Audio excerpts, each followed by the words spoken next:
What is one toxic trait you learned about yourself during your spiritual healing? I'll go first. I discovered that I feel as though because I am right, it gives me the right to lash out.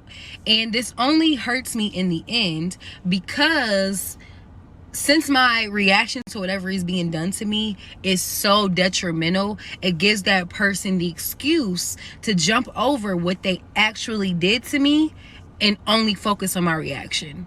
Because I feel as though I am right, acting out, and now it's no longer about what is being done to me. It's only about how I responded. This is why having control over your emotions is so powerful, and it is something that I'm working on during my healing. What is one toxic trait you learned about yourself during your spiritual healing? I have no patience. We are adults. We are grown. I do not believe people make mistakes as much as I believe people miscalculate your reaction to their willful decisions and choices. And because my life is generally peaceful, I'm going to even go and say 90% peaceful, the smallest disruption, the smallest inconvenience, the smallest cause for concern that's brought in by someone else, I will cut you off. I won't give you any time to explain. I will cut you off. Because I don't bring disruption to my own life. So why am I going to allow you to bring any disruption to my life? I have no desire. What is one toxic trait you learned about yourself during your spiritual healing? I know I'm not the only one. I used to be so big on if you hurt me, I'm gonna hurt you. Fuck that. Baby, you hurt me, I'm gonna express it, and then you need to remove yourself from my life. I no longer have the energy or the will to sit here and to position you to fail or to even put that much energy in hoping that you fail. If karma gets you back, that's your business. If karma don't get you back, so be it. But yeah, I'm just not gonna stunt my growth anymore in order to shrink myself down to someone else's level of ignorance. What is one toxic trait you learned about yourself during your spiritual healing?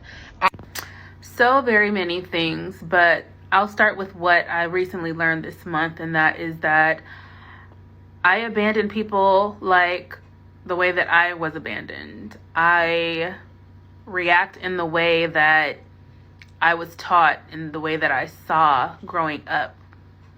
I detach from people to protect myself in order to keep myself feeling safe. I run. What is one toxic trait you learned about yourself during your spiritual healing? Ooh, okay, I like this one. I don't set firm, well, I won't say set. I don't enforce my firm boundaries like in the beginning. So by the time that I like lash out, the person doesn't even know that I had already been giving them like a million chances, and then my message gets lost in the mess.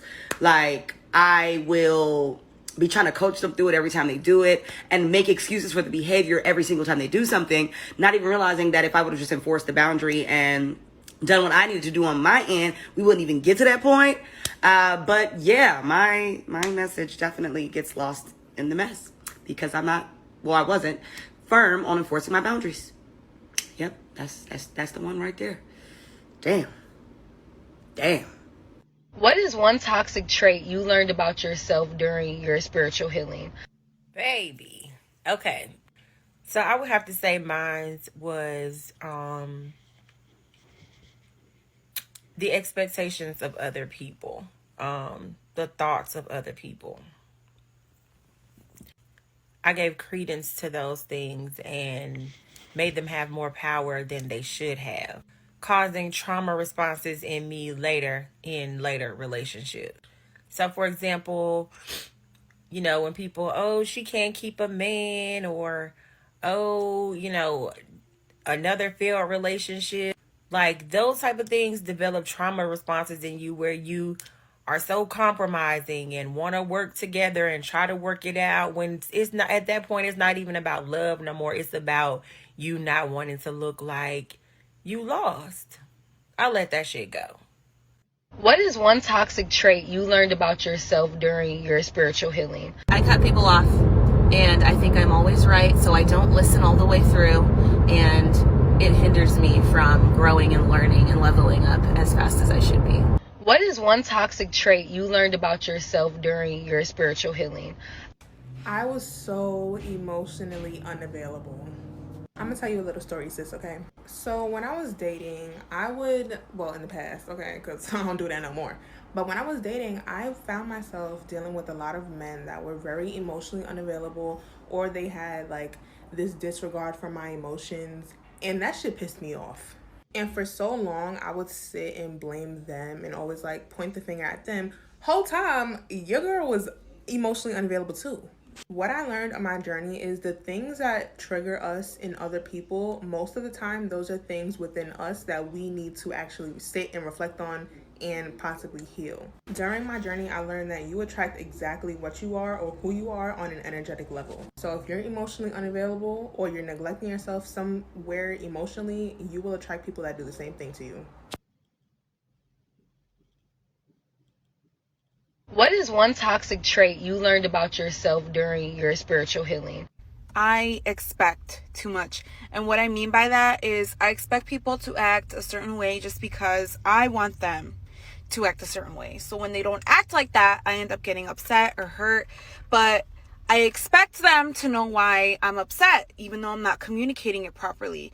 And then I expect them to say certain things to me. And then when that does, it's just like a never ending cycle, just because I'm expecting things that I am not sharing with them.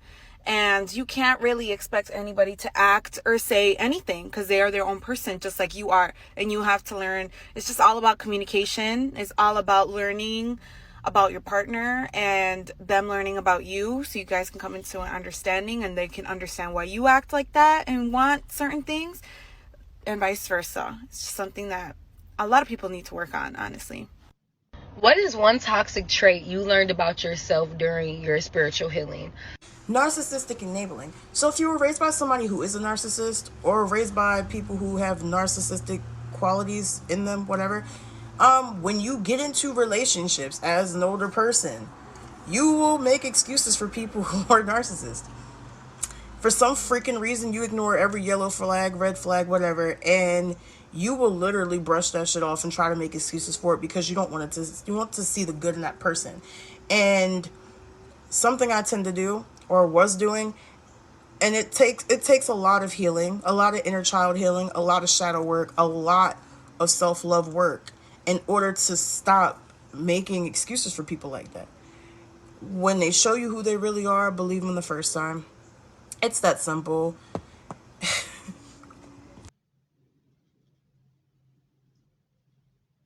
What is one toxic trait you learned about yourself during your spiritual healing? I learned that I criticize myself way more than I would or do anyone else. And I am very critical of myself, and I have a lot of self-doubt. Even though I'm healing that, I still have a lot of self-doubt. There's something always in the back of my head saying, girl, you can't do that. You don't know what you're doing. And that's just one thing. Oh, there's so many things that I realized about myself since my spiritual healing has started. It's a life journey. What is one toxic trait you learned about yourself during your spiritual healing? Mine would probably be just, being very much the low expectations person. Like, I'm the type of person who do not expect nothing from nobody. And so, or I also expect that, bro, this man is watching me. I'm not playing her while he was watching me. But now, like, definitely had to go drive a ghost. Shit. But now, like, I just really don't see. I didn't used to see. Wow, I got a coke in the head. I'm really trying to get my point across, but basically, I just see the worst of people. Mama. Mama. Does that mean somebody cooks? No. Yeah, say the worst to people and don't expect much, and then they ruin relationships and stuff. Thanks for coming down on TikTok. Say hi, Mama.